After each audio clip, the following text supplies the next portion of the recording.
सभी को नमस्कार। यह डिक्टेशन आपको करियर फर्स्ट चैनल द्वारा दिया जा रहा है। मैटर लिखने के लिए तैयार रहें। Ready start. युवा आक्रोश के मूल में देश में व्यापक परिस्थितियां हैं। गरीबी, बेकारी, अशिक्षा, जनसंख्या आदि की समस्याएं व्यापक स्तर पर असंतोष उत्पन्न करती हैं। असंतोष दूर करना प्रगति का सूचक भी है और वर्तमान का साधक भी है। अतएव असंतोष के कारणों को दूर करने का प्रयत्न युवा वर्ग के लिए स्वाभाविक है। जब युवकों को कोई रास्ता नहीं दिखाई देता है तो वे लूटपाट, चोरी, राहजनी, कभी कभी तस्करी आदि की ओर उन्मुख हो जाते हैं। हमारे गांव इस प्रकार के आंदोलनों से अप्रभावित बने रहते हैं। युवकों में असंतोष है, पर वे यह नहीं जानते हैं कि किसके प्रति असंतोष है। इससे यह स्पष्ट है कि वे आंदोलनों के साधन मात्र हैं, अर्थात बाहरी शक्तियाँ साधन रूप में उनका इस्तेमाल करती हैं, यानी उनके कंधे पर रख कर बंदूक चलाती हैं। हमें याद रखना चाहिए कि विश्व इतिहास के पृष्ठ युवकों की वीरताओं और कुर्बानियों से भरे पड़े हैं। भारत के स्वतंत्रता संग्राम का इतिहास भी युवकोचित उत्साह एवं बलिदान के बलबूते पर लड़ा गया था।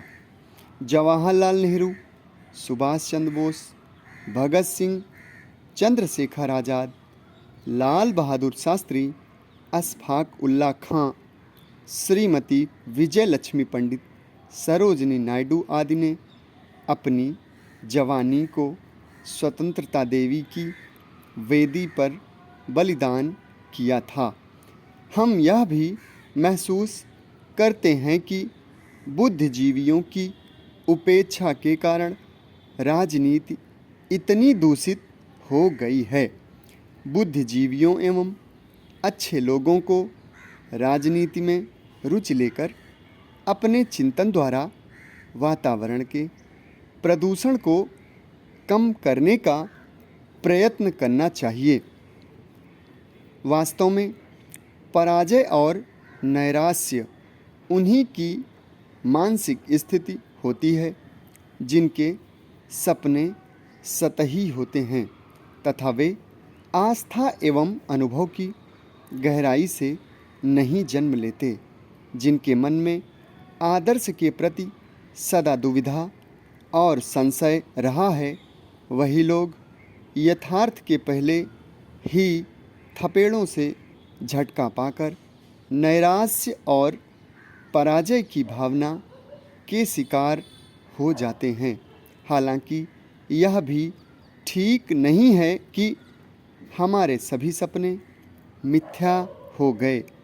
हमारे राजनीतिक सपने, उपनिवेशवाद के अंत के सपने तो पूरे हुए ही।